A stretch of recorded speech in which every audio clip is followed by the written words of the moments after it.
A Plaguelands Media production. Hey everyone, this is Hugh from Plaguelands Media bringing you another book review today, so cheers.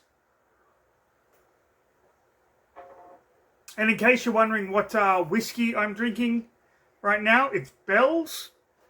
A colleague from my university put me onto this and I really enjoy it, so that is my whiskey of choice at the moment.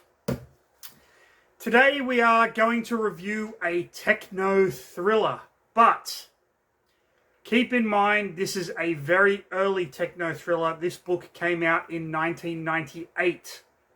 It is the first novel by this author, and it is a standalone novel, meaning that it is not part of the series that this author is most known for. I'm talking about Digital Fortress by Dan Brown.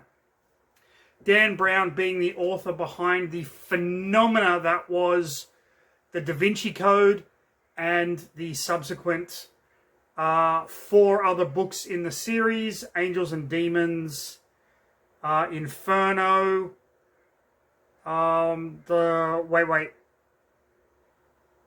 Angels and Demons, the Da Vinci Code, The Last Symbol, Inferno, and Origin. I have read all of those books, and to some extent I have enjoyed all of those books.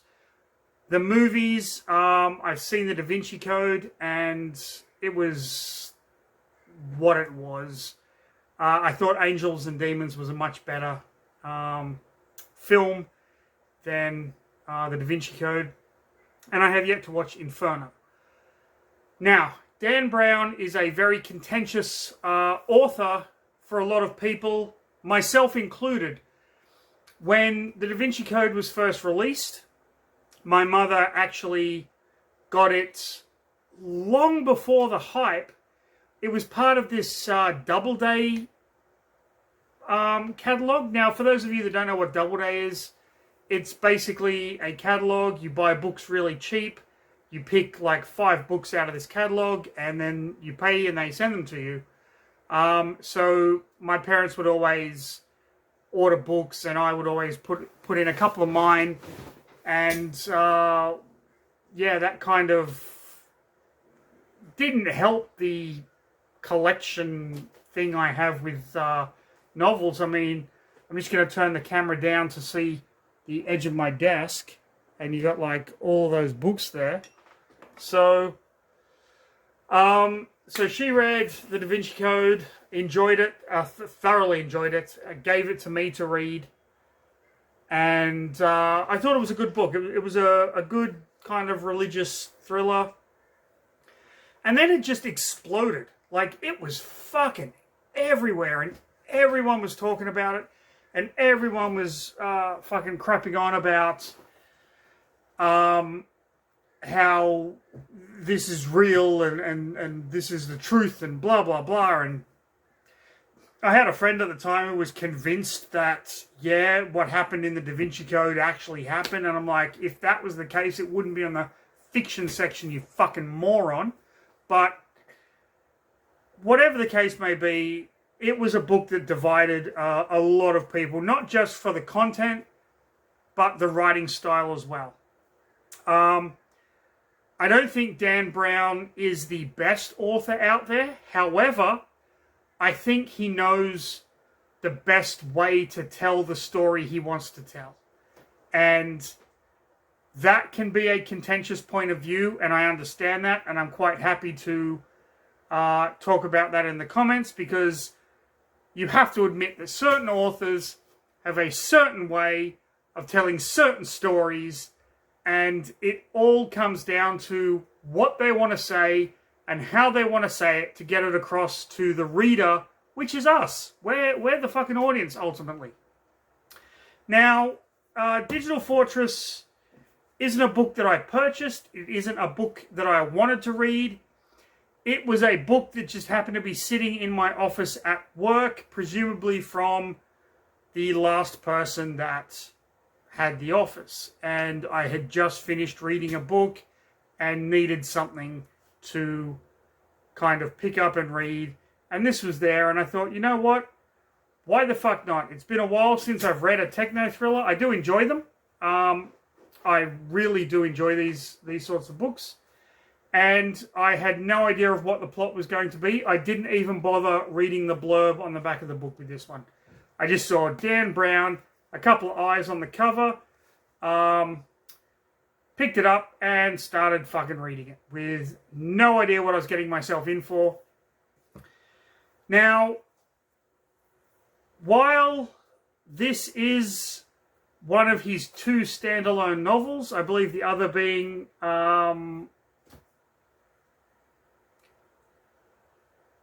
oh fuck, what's the name of that thing?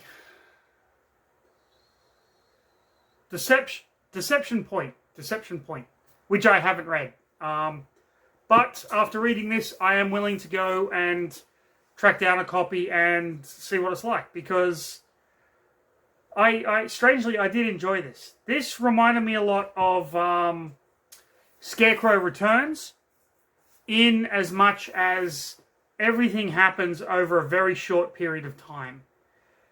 So you're on this kind of time constraint.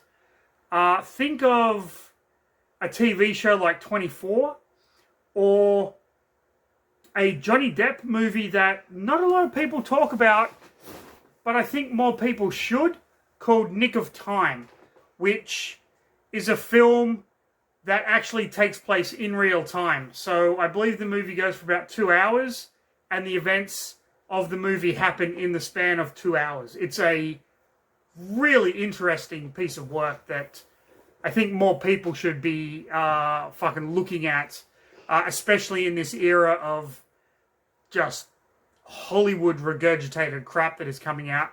This isn't a movie review channel. I apologize if that offended some people. I'm not going to talk about film. I'm just making a point. Go and check out Nick of Time with Johnny Depp. It is a great film from the late 90s. Okay, Digital Fortress. What is this all about? As Dan Brown's first book, written in 1998, this is about the NSA and is about coding and code cracking. It references things like the Enigma code. There's a lot of computer jargon, programming stuff in there. But unlike what Matthew Riley does with his action novels, because there is a lot of action in this as well. Unlike what Matthew Riley does, Dan Brown doesn't try to explain everything. He's basically, this exists, this is what the reader needs to know, let's get on with the fucking story. So you can really appreciate that, especially in a book that is trying to be tense. And this book does come down to the wire, although, to be fair, the last code they have to crack is so fucking stupid that I actually said, I finished this while on the subway coming home from work, and I literally said out loud, "What the fuck?" And about 5 people glared at me. Rightly so. It was a quiet subway, peaceful ride in the afternoon, but there you have it. So I'm going to get into the nuts and bolts of Dan Brown's debut novel, Digital Fortress, in the next episode of Read a fucking book. Read a fucking book. Read a fucking book. People. Okay, there are a few main characters in this book that we need to talk about. There is Susan Fletcher. She is a female code cracker working for the NSA. There is her superior, Strathmore. He is kind of head of this code cracking division, and they work with a multi-million-dollar computer known as Translator, which can crack codes in about 6 minutes, I think the longest it's ever taken to crack a code is 3 hours. We have Susan Fletcher's fiance, David Becker. David Becker is a professor at a university. He is a language professor. We have one of Susan's colleagues called Greg Hale. He's a sleazy motherfucker. And he got hired by calling out Strathmore for something that Strathmore did in the past. And they knew that by him finding out this, he's an awesome programmer and an awesome hacker. So we want him on the team. And then we've got Tenkata, this Japanese code creator and code cracker who was fired from the NSA and has apparently built this unbreakable code known as the Digital Fortress, hence the name of the book. Susan is called in on a Saturday.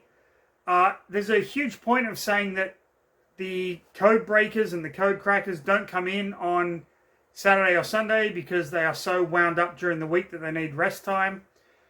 But she gets called in by Strathmore. Strathmore has been running a code through Translator, and it's been 15 hours, and Translator hasn't been able to crack the code. And so he is kind of worried that Tenkata has created this code because Tenkata has put it out there on the World Wide Web for everyone to download, and he has these pass keys, and basically the plot is if Tenkata dies, he's going to release these pass keys to the world, so everyone will now have access to a form of encryption code that is unbreakable, so the NSA will no longer be able to read emails from terrorists and things of that ilk, because Tenkata and Hale are under the impression that the NSA reading people's emails is an invasion of privacy.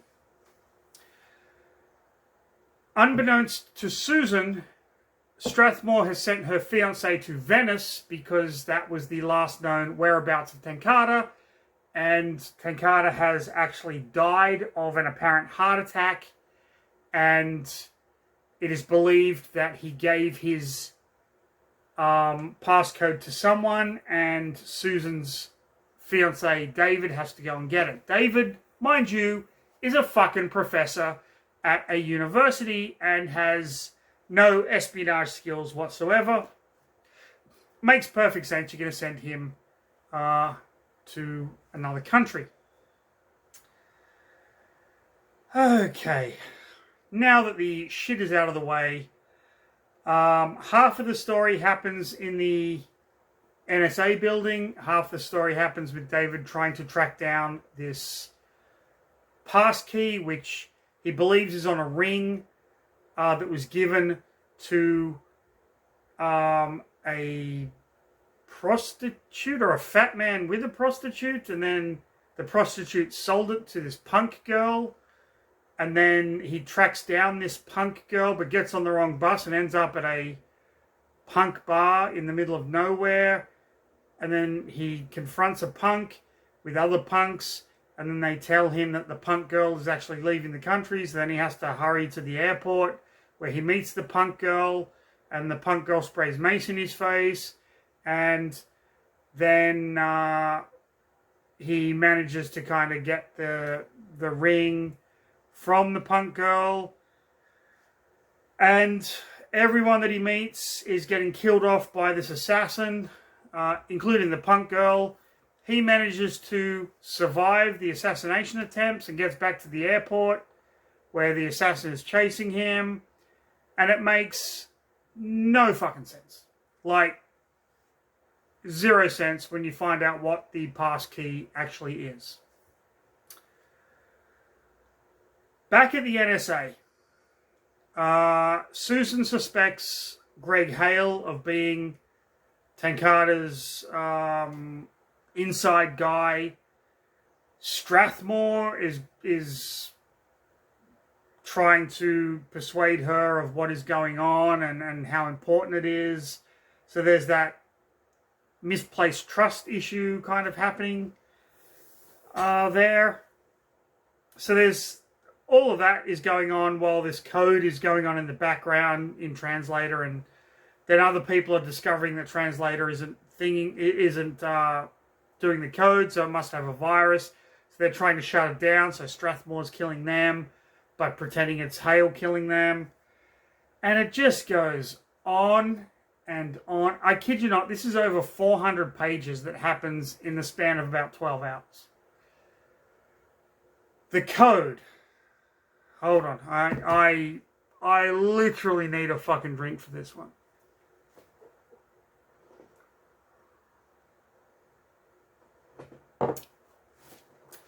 So Tenkata doesn't want Digital Fortress released.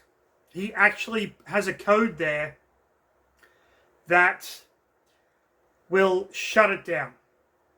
And his death was not intentional. It was like an accidental thing. But he thought the NSA were trying to kill him. And he tried to give away the passcode. Now, you have to understand, this guy Tenkata, his mother survived Hiroshima. However, due to the radiation, he was born deformed. And because of that, his father left his mother, because in Japan, this is in the book, I'm not saying this is a thing, I'm saying this is according to the book, any deformities are seen as dishonorable. So, Tenkata has 3 fingers on each hand. Although he's a brilliant coder. He actually went to this company to get a job, but the head of the company saw his disfigurement and said, no dice, not realizing that it was his own son. So the head of this multi-million-dollar company in Japan turned away his own son. So they get the ring. David gives the symbols of the ring to Susan, and they discover that it's a cipher once used by Julius Caesar, who used to tattoo shit on people's heads. This I kind of knew from history class, but still, whatever. And it's basically a puzzle, and the answer to the puzzle is the pass key to shut down Digital Fortress. And it's dealing with the 2 atomic bombs that were dropped on Japan during the war, and they each use different types of atomic matter, and the difference between the atomic matter is the answer. So they're going along, like, what's the difference? What's the difference? I don't know. And it's time is ticking down. It's getting tense. And then Susan realizes it's 3. The difference between the atomic weight is the number 3. And she gets it because Tenkata, as he's dying on a security camera, holds up his hand and he only has 3 fingers. That's the fucking answer to solve the whole problem. A guy with 3 fingers. And he's like, 3, why aren't you getting it? Because you got a ring with a fucking riddle on it. You couldn't have just said to the guy 3? And then fucking died? Whatever. I mean, sure, it was interesting in its way, but I fucking hate it when books do that. When they set up this intricate, to quote Homer Simpson, when they set up a plot so fiendishly clever in its intricacies, and then they just fuck it up because the guy's holding up 3 fingers because he's only got 3 fingers. If he had 4, maybe that'd be the fucking answer. I don't fucking know. That really fucking pissed me off. But what pissed me off more about this book is the end. This is the last page of the book. It's a code. It's a fucking code that Dan Brown wants you to decipher to end the book.